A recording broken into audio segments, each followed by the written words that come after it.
नमस्कार, मैं खुशी और आप देख रहे हैं हिंद सागर। आइए नजर डालते हैं आज की बड़ी खबर पर। नागरिकता संशोधन कानून CAA के प्रावधान क्या है? संसद से कब पारित हुआ था कानून? आगे क्या होगा? बहुत सारी बातें जानने के लिए अंतिम तक बने रहिए मेरे साथ। संक्षिप्त में कहें तो CAA देश में नागरिकता संशोधन अधिनियम लागू कर दिया गया है। नए कानून से पाकिस्तान, बांग्लादेश और अफगानिस्तान से आए हिंदू, सिख, जैन, बौद्ध, पारसी और ईसाई समुदायों से संबंधित अल्पसंख्यक भारतीय नागरिक बन सकेंगे। आइए इसको विस्तार में समझते हैं। नागरिकता संशोधन कानून CAA सोमवार को देश में लागू हो गया। कानून को लेकर अधिसूचना जारी कर दी गई है। नागरिकता संशोधन विधेयक 2019 को संसद द्वारा पारित किया गया था। बाद में इस विधेयक को राष्ट्रपति का अनुमोदन मिल गया था। CAA के जरिए पाकिस्तान, बांग्लादेश और अफगानिस्तान से आए हिंदू, सिख, जैन, बौद्ध, पारसी और ईसाई समुदायों से संबंधित अल्पसंख्यकों को CAA के जरिए पाकिस्तान, बांग्लादेश और अफगानिस्तान से आए हिंदू, सिख, जैन, बौद्ध, पारसी और ईसाई समुदायों से संबंधित अल्पसंख्यकों को भारतीय नागरिकता लेने में आसानी होगी। नागरिकता संशोधन विधेयक से अफगानिस्तान, बांग्लादेश और पाकिस्तान से आए हिंदू, सिख, बौद्ध, जैन, पारसी और ईसाई अवैध प्रवासियों को नागरिकता के लिए पात्र बनाने के लिए नागरिकता अधिनियम 1955 में संशोधन किया गया है। 9 दिसंबर 2019 को ही विधेयक सदन से पारित हो गया। 11 दिसंबर 2019 को यह विधेयक राज्यसभा से पारित हुआ था। नागरिकता अधिनियम में देशीयकरण द्वारा नागरिकता का प्रावधान किया गया है। आवेदक को पिछले 12 महीनों के दौरान और पिछले 14 वर्षों में से आखिरी साल 11 महीने भारत में रहना चाहिए। कानून में 6 धर्मों हिंदू, सिख, जैन, बौद्ध, पारसी और ईसाई और 3 देशों अफगानिस्तान, बांग्लादेश और पाकिस्तान से संबंधित व्यक्तियों के लिए 11 वर्ष की जगह 6 वर्ष तक का समय है। कानून में यह भी प्रावधान है कि यदि किसी नियम का उल्लंघन किया जाता है तो overseas citizen of India OCI card धारकों का पंजीकरण रद्द किया जा सकता है। कानून की मुख्य बातें क्या है? नागरिकता अधिनियम 1955 यह बताता है कि कौन भारतीय नागरिकता प्राप्त कर सकता है और किस आधार पर।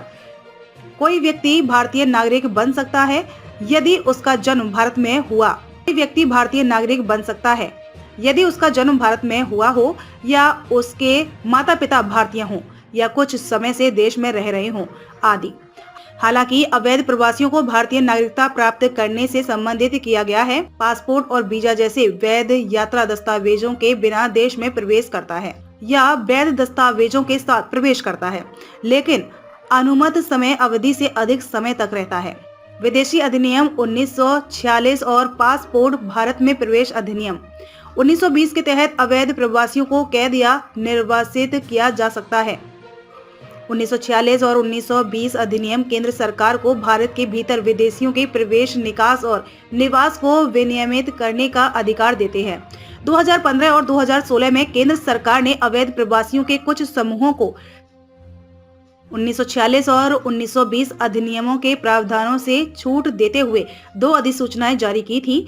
ये समूह अफगानिस्तान, बांग्लादेश और पाकिस्तान से हिंदू, सिख, बौद्ध, जैन, पारसी और ईसाई हैं, जो 31 दिसंबर 2014 को या उससे पहले भारत आए थे।